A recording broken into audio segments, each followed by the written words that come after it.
নিশ্চয়ই আপনারা জানেন আজকে 26শে জানুয়ারি। এই দিন সম্বন্ধে আপনাদেরকে কম বেশি পূর্বের বক্তারা কিছু না কিছু বলেছে।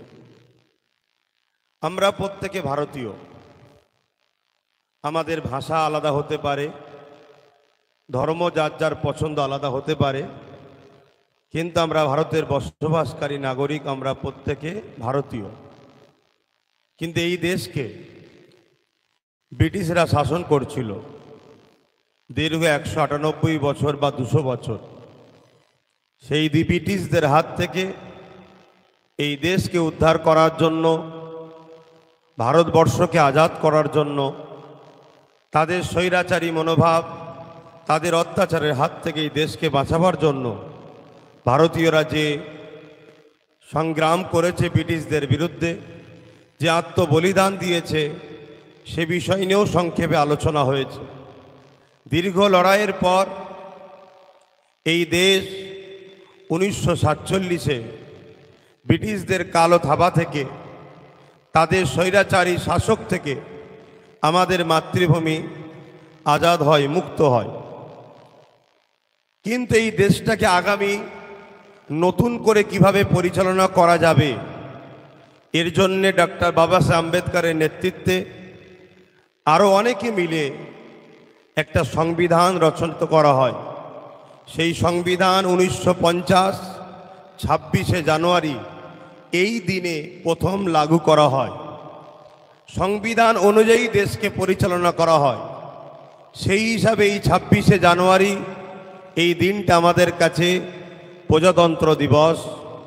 এই দিন ভারতের নাগরিক আগামী দিন কিভাবে ভারতবর্ষে জাতি ধর্ম বর্ণ নির্বিশেষে সবাই তাদের জীবনযাপন, ধর্মীয় স্বাধীনতা, বাক স্বাধীনতা, কালচার, সর্ব বিষয়ে তারা কিভাবে চলবে, এর একটা গাইডলাইন তৈরি করা হয়, যেটা বাবা সাহেব আম্বেদকরের নেতৃত্বে আরও অনেকে মিলে এই সংবিধান তৈরি করেছিল। আজকের সেই দিন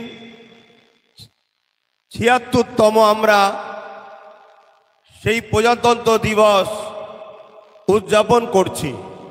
কিন্তু দুঃখের সাথে বলতে হয়, ডক্টর বাবা সাহেব আম্বেদকর থেকে শুরু করে আমার দেশের মহানায়ক যিনারা ভারতের জন্য যে সংবিধান রেখে গেলেন, বা যারা দেশের জন্য জীবনকে আত্মদান, আত্মবলিদান দিলেন, তাদের এই সেই স্বপ্ন যত দিন যাচ্ছে আস্তে আস্তে ভেঙে চৌচির হয়ে যাচ্ছে।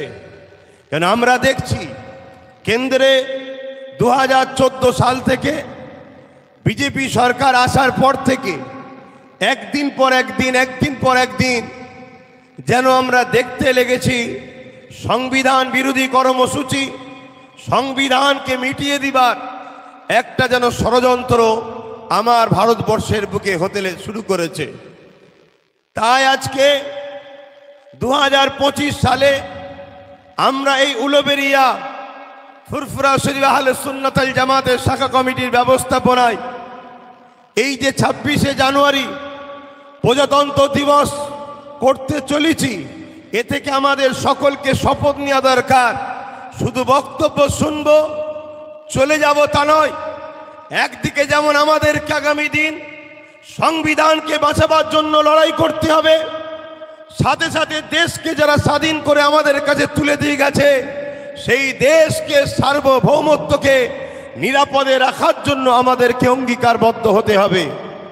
যদি আজ আমরা না জাগি, যদি আজ আমরা না বুঝি, যদি আজ আমরা না উঠে দাঁড়াই, যদি আজ আমরা না রুখে দাঁড়াই, তাহলে আগামী দিন এমন আসবে আবার সেই ব্রিটিশরা যেভাবে আমাদের ভারতীয়দের উপরে অত্যাচার চালিয়েছিল, ইস্ট ইন্ডিয়া কোম্পানির নামে যেভাবে আমার দেশকে দখল করেছিল, আজকের দিনেও দেখুন আদানি আম্বানির নামে আমার দেশকে যেভাবে কন্ট্রোল দখল করতে যাচ্ছে। আগামী দিন ইস্ট ইন্ডিয়া কোম্পানি যেভাবে আমাদের ভারতবাসীর উপরে জুলুম করেছিল, আগামী দিন কিন্তু আমাদের উপরে, আমাদের নিউ প্রজন্মের উপরে এভাবেই কিন্তু অত্যাচারের স্টিম রোলার চলতে আসছে। তো সময় হয়েছে আমাদের এখনই উঠে দাঁড়াতে হবে, আমাদেরকে রুখতে হবে, সংবিধানকে বাঁচাতে হবে। দেশের গণতন্ত্র, দেশের সার্বভৌমত্বকে নিরাপদে রাখতে হবে। আমরা এখান থেকে আওয়াজ তুলব, হিন্দু ভাই সে তার বিশ্বাস, তার আস্থা, তার ধর্মীয় কালচার সে স্বাধীনভাবে করবে। দলিত ভাই, আদিবাসী ভাই, শিখ, পাঞ্জাবি ভাই, যে যা ধর্ম বিশ্বাস আস্থা সে তার মতো করবে, কেন দেশ তাকে অধিকার দিয়েছে। ঠিক তেমনি পাশাপাশি ইসলামের অনুসারী আমরা যারা, আমরা আমাদের আস্থা, আমাদের বিশ্বাস, আমাদের কালচার, আমাদের রীতিনীতি, আমরা আমাদের ধর্মীয় স্বাধীনতা নিজেদের আস্থা বিশ্বাসের ওপরে করব আমরা। কিন্তু দিনের শেষে আমরা সবাই ভারতীয়, আমাদের সকলকে ঐক্যবদ্ধ হয়ে এই বিশাল ভারত নামক গাছটাকে বাঁচাতে হবে। ভারত একটা গাছ, বুঝাবার জন্য বলছি, এই গাছের অনেক শিকড় আছে। একটা শিকড়ের নাম মুসলিম, একটা শিকড়ের নাম হিন্দু, একটা শিকড়ের নাম আদিবাসী, একটা শিকড়ের নাম দলিত, একটা শিকড়ের নাম শিখ, পাঞ্জাবি, খ্রিস্টান ইত্যাদি ইত্যাদি। কোন শিকড়কে যদি আঘাত দেওয়া হয়, কাটা হয়, মূলত ভারত নামক গাছটা দুর্বল হচ্ছে। আজ যারা এ দেশকে ব্রিটিশ শাসন করেছিল তারা চলে যেতে পারে, কিন্তু ভারতের মতো একটা হীরের টুকরোর লোভ লালসা তারা কিন্তু এখনো কাটাতে পারেনি। তাই তারা চলে যাবার সময় তাদের কিন্তু উত্তরসূরি, তাদের গোয়েন্দা, তাদের লোক কিন্তু রেখে গেছে। তারা দীর্ঘ বছর ধরে আস্তে আস্তে তিলে তিলে তৈরি হচ্ছে, যাতে করে আগামী দিন এই গণতান্ত্রিক সংবিধান, সর্বধর্মের মানুষের নিরাপত্তা দেওয়া সংবিধান, আমার দেশের যে ধর্ম নিরপেক্ষতার কাঠামো, এগুলোকে ভেঙে দিয়ে হিন্দুত্ববাদী রাষ্ট্র তৈরি করার একটা পরিকল্পনার মধ্যে দিয়ে মূলত আমার দেশকে এরা টুকরো টুকরো করার একটা পরিকল্পনা করতে চাইছে। এই জায়গায় একজন ভারতীয় হিসাবে, হ্যাঁ আমার ধর্ম ইসলাম, আমার ইসলাম আমাকে শিখিয়েছে দেশকে ভালোবাসা। একজন ভারতের নাগরিক হিসাবে আমি দায়িত্ব নিয়ে আপনাদেরকে বলছি, এই জায়গায় কিন্তু আমাদের আর ঘুমোবার সময় নেই, এদিক ওদিক আড্ডা দিয়ে গাফলতি করার সময় নেই। আমাদের উচিত এখন আমাদেরকে সংগঠিত হয়ে নিজের মাতৃভূমি বাঁচাবার জন্য লড়াই, সংবিধানকে বাঁচাবার জন্য লড়াই। কি বলছেন আপনারা, তৈরি হবেন তো নাকি? লড়াইয়ের জন্য প্রস্তুত হবেন তো নাকি? হাত তুলে বলছেন তো প্রস্তুত হবেন তো নাকি? কেন বহুত মানুষের রক্তের বিনিময়ে, টন টন উলামাদেরও রক্ত, আব্দুল আজিজ মুহাদ্দিস দেহলভী রহমাতুল্লাহ আলাইহি তিনি আওয়াজ দিয়েছিলেন, চলো ব্রিটিশদের বিরুদ্ধে লড়াই করা ফরজ হয়েছে। সেই সময় উলামারা ঝাঁপিয়ে পড়েছিলেন। শুধু দিল্লির জমিনে হাজার হাজার হাফেজে কোরআন আলেমে দিনকে গাছের মধ্যে টাঙিয়ে ফাঁসি দিয়ে খুন করেছে এই ব্রিটিশ গভর্নমেন্টরা। আজকে সেই মাতৃভূমি ধ্বংসের দিকে যাচ্ছে। আমরা দেখছি কেন্দ্রে বিজেপি সরকার আসার পর থেকে একটার পর একটা দেশের নাগরিকের মধ্যে বিভাজন তৈরি করা, সর্বসময় একটা ফিতনা লাগানো, দেশের মধ্যে একটা হইচই তৈরি করা, দেশের ভ্রাতৃত্বকে নষ্ট করা, দেশের সম্প্রীতিকে নষ্ট করা, এই রকম একটা ষড়যন্ত্র তারা করেই চলেছে। যার প্রমাণ আপনারা নিশ্চয়ই জানেন। আমরা দেখতে পাচ্ছি এনআরসির নামে প্রকাশ্য সেখানে বলা হচ্ছে যে একটা বিশেষ ধর্মীয় মানুষের নাম বলে বলছে তাদেরকে নাগরিকত্ব দেওয়া হবে না। যদি কেউ বিদেশ থেকে ভারতে এসে নাগরিক পায়, যেমন অন্য ধর্ম তার বিশ্বাস, সে যেমন নাগরিকত্ব পাবে, ঠিক তেমনি সবাইকে নাগরিকত্ব দেওয়া দরকার। এটাই হবে দেশের গণতন্ত্র। ঠিক তেমনি আমরা দেখলাম কৃষক বন্ধুদের বিরুদ্ধে হঠাৎ করে একটা কালা কানুন তৈরি করলো, যে কানুনে ওই আদানি আম্বানি শিল্পপতিরা আরবপতি থেকে আরো বড়পতি হবে, আর কৃষক ভাইয়েরা তারা আস্তে আস্তে নিজেকে নিজের সম্পদের নিজের ঠিকমতো মূল্য না পাওয়ার জন্য চাষের সম্পদে তারা আত্মহত্যা করতে বাধ্য হবে। ঠিক তেমনি 2024 সালের শেষে, এটা 25 চলছে, হঠাৎ করে একটা ষড়যন্ত্রের বীজ রোপণ করলো কেন্দ্র সরকার। কি? ওয়াকফ সংসদীয় বিলের নামে, ওয়াকফ অ্যাক্ট বিলের নামে 2024 ওয়াকফ অ্যাক্ট বিলের নামে ওয়াকাফ সম্পত্তি মুসলমানদের যে ধর্মীয় একটা অ্যাসেট, ধর্মীয় যে আস্থা, ধর্মীয় যে বিশ্বাস, তার উপরে আঘাত দিয়ে পুরো ওয়াকাফ সম্পদকে লুটে দিবার চেষ্টা করলো। আমার কওমের কজন মানুষ আপনারা ওয়াকাফকে জানেন জানি না। আমার পূর্বে হয়তো অনেকে বলেছে ওয়াকাফ হলো ইসলাম ধর্মের ধর্মীয় ব্যক্তিরা আল্লাহর সন্তুষ্টির জন্য, আল্লাহর সৃষ্টির সেবার জন্য, মসজিদ মাদ্রাসা কবরস্থান ঈদগাহ খানকা করার জন্য, আল্লাহকে খুশি করার জন্য আল্লাহর রাহে উৎসর্গ করে, দান করে। আর এই দানটা কিভাবে হয়? লেখালেখনির ভাবেও হয়, মৌখিকও হয়। আজকে 2025 26শে জানুয়ারি আজকের দিন পর্যন্ত সুপ্রিম কোর্টের আইন আছে, মুখেও যদি কেউ দান করে ওটাও গ্রান্টেড হবে। কিন্তু আমাদের কেন্দ্রে যে সরকার বসে আছে, সে সরকার দেশের মানুষের যুব সমাজের বেকারত্ব দূর করতে পারেনি। বলেছিল বছরে বছরে 2 কোটি করে চাকরি দেব, 2 কোটি করে চাকরি দিতে পারেনি। উপরন্ত দেশকে আজকে 76তম প্রজাতন্ত্র দিবস করছি, দেশ ক্ষুধার্তর দিকে, বাংলাদেশ পাকিস্তান নেপালের থেকেও আমার দেশ ক্ষুধার্তর দিকে আরো নিচেই নেমে যাচ্ছে। দৈনিক আমার দেশের ছোট্ট ছোট্ট বাচ্চারা ভিটামিনের অভাবে মারা যাচ্ছে। আমার দেশ ক্ষুধার্তর তালিকায় দৈনিক পিছিয়ে যাচ্ছে। আমার দেশের আর্থিক কাঠামো ধ্বংস হয়ে যাচ্ছে। আমার দেশের জিডিপি ডাউন হয়ে যাচ্ছে। আমার দেশের টাকার ভ্যালু কমে যাচ্ছে। আমার দেশে বেকারত্ব বেড়েই যাচ্ছে। এই বেকারত্বদের সমস্যা সমাধান কেন্দ্রের অপদার্থ সরকার করতে পারছে না। উপরন্ত ক্ষমতার জোরে আইনের মাধ্যম দিয়ে, পাওয়ার দিয়ে জোর করে সংবিধান বিরোধী কর্মকাণ্ড করে তারা আজকে চাইছে মসজিদগুলোকে ভেঙে দেবো, মাদ্রাসাগুলোকে ভেঙে দেবো, কবরস্থানগুলোকে মিটিয়ে দেবো, খানকাগুলোকে মিটিয়ে দেবো। আমি একজন ভারতের নাগরিক হিসাবে জানতে চাই, আমার দেশের সংবিধানের বিরুদ্ধে গিয়ে কেউ যদি মসজিদ মাদ্রাসা কবরস্থান খানকাকে মিটাতে চায়, আমরা জীবনের বুকে তাজা খুন দিতে হলো এদের বিরুদ্ধে লড়াইয়ের রাজি আছি না নয়। একদিকে যেমন এই লড়াই আমার দেশের সংবিধানের ইজ্জত রক্ষা করা হবে, অপরদিকে আমাদের ধর্মীয় অধিকার বাঁচাবার জন্য লড়াই করতে হবে।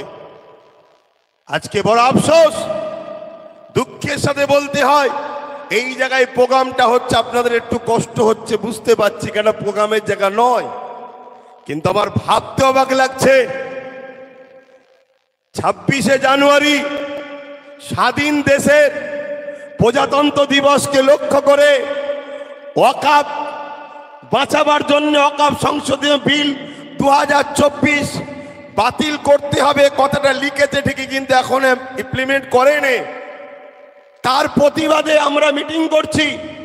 মাদ্রাসা শিক্ষা বাঁচাবার জন্য অনগ্র শ্রেণী সংখ্যালঘু মুসলিম সম্প্রদায়ের ওবিসি থেকে যে নামকে বাদ দেওয়া হয়েছে, এটা অধিকার নিবার জন্য আমরা আন্দোলন করতে নেমেছি। অথচ রাজ্য সরকার এবং তার প্রশাসনকে দিয়ে বিভিন্ন ভাবে আহলে সুন্নাত ওয়াল জামাতের এই প্রোগ্রামকে হ্যারেস করছে। কেন রাজ্য সরকার জানে আব্বাস সিদ্দিকী আসলে কেন্দ্রের বিজেপির বিরুদ্ধে বলবে, ওয়াকাফের পক্ষে বলবে, দেশের পক্ষে বলবে, দেশের আদিবাসী দলিত মতুয়া হিন্দু সাঁওতাল ভক্তি যুব সমাজ বেকার যুব সমাজের পক্ষে বলবে। তাই কেন্দ্র সরকারের বিরুদ্ধে বলাটা রাজ্য সরকারেরও ঠিক পছন্দ নয়। কেন? আমরা তো সেটিং এ কাজ করছি।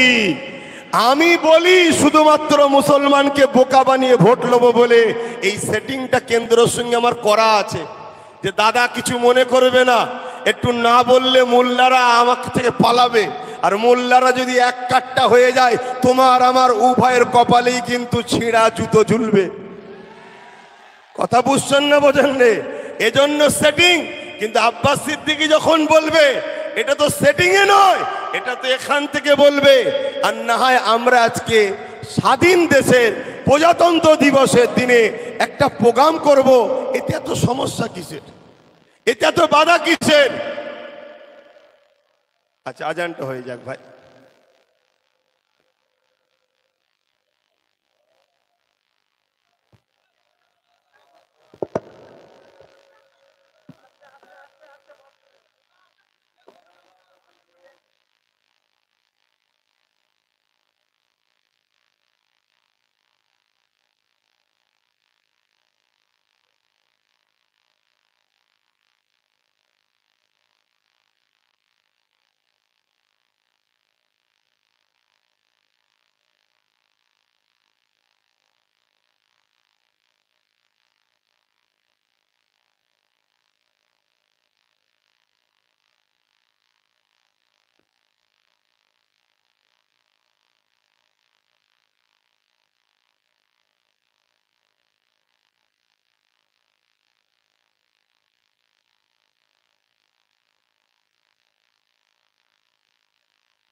ভাইরা,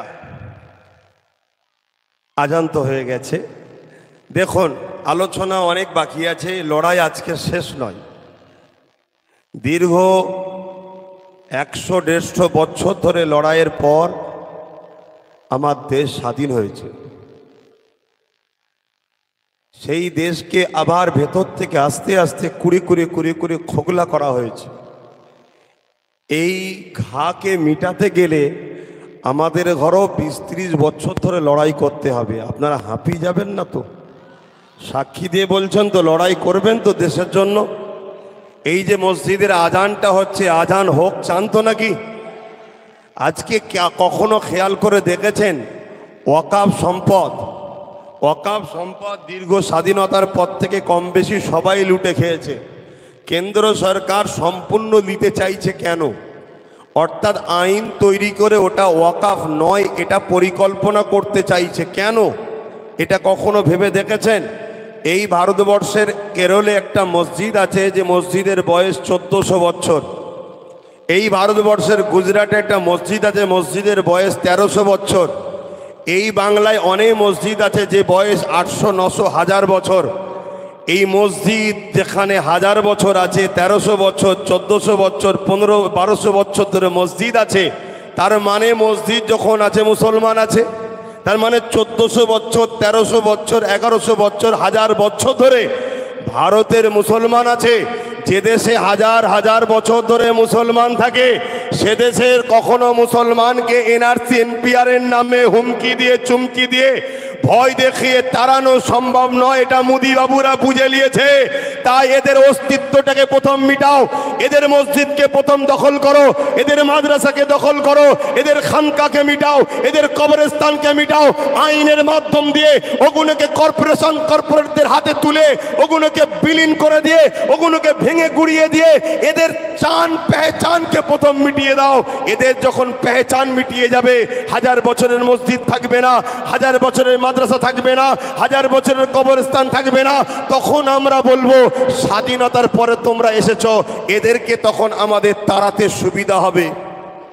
তাই আজ আপনাদেরকে বলবো, এ লড়াই শুধু রুজি রুটির লড়াই নয়। এ লড়াই ভারতবর্ষে আগামী দিন থাকবো না। এ লড়াই আমাদের বাচ্চারা ডিটেনশন ক্যাম্পে যাবে না স্বাধীনভাবে মাথা তুলে বাঁচবে। এ লড়াই, এটা সেই লড়াই।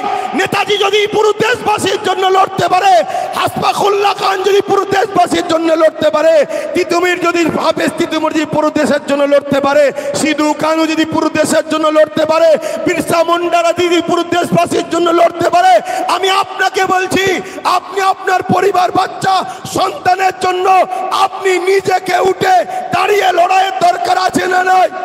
কারা লড়াই করতে পারবেন উঠে দাঁড়িয়ে যান। কারা লড়াই করতে পারবেন উঠে দাঁড়িয়ে যান। তবে এ লড়াই সংবিধানকে মান্যতা দিয়ে হবে।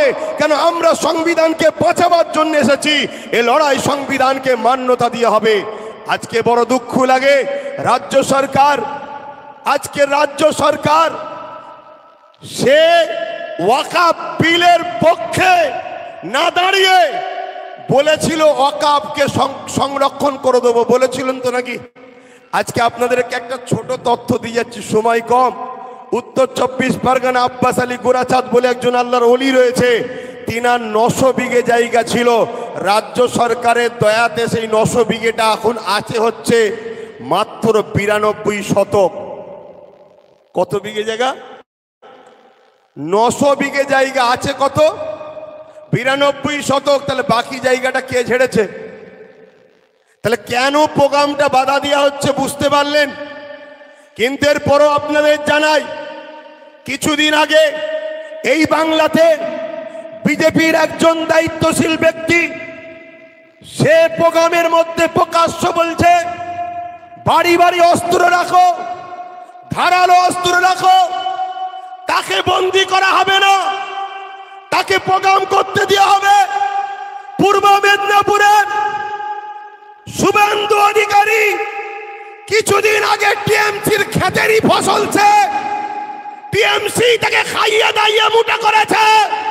সেই শুভেন্দু অধিকারী মুসলিম বিদ্বেষী, ইসলাম বিদ্বেষী, সংবিধান বিরোধী যখন কথা বলবে, তাকে আগে পিছু গাড়ি দিয়ে পাহারা দিয়ে রাজ্য সরকার নিয়ে যাবে। যাও গিয়ে তুমি বলো, তুমি না বললে মুসলমানরা ভয় খাবে না আমাকে, তাহলে ভোটটাও দেবে না। কথা শুনছেন না? শোনেন রে শুভেন্দু অধিকারী, তুমি বলো, বলে হিন্দুকে তুমি নিয়ে নাও আর মোল্লাগুলোকে ভয় দেখিয়ে আমাকে দাও। এই যে সেটিং এর রাজনীতি তাদের চলছে আপনাদের এলাকার এই পাশেতে ইসলামের নবীর নামে অপমানমূলক কর্মকাণ্ড করা হয়েছিল, ইসলাম বিদ্বেষী কর্মকাণ্ড হয়েছিল। উপরন্ত সেই কাজে যারা করেছে তারা জেল জরিমানা খাইনে, নিরীহ মুসলমানগুলো কাজ থেকে ঘরে ফিরছে, তাদেরকে কেস দেওয়া হয়েছে। এই রাজ্য সরকার মূলত তার আঁচলের তলায় আস্তে আস্তে বিজেপিকে বড় করার ষড়যন্ত্র করতে চাইছে। তার প্রমাণ আজকে আবার এখানে বাধা দিবার ষড়যন্ত্র দিয়ে প্রমাণ করে দিল।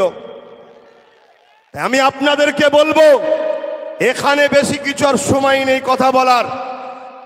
আমি একটা শুধু আপনাদের কাছ থেকে সাক্ষ্য নিতে চাই।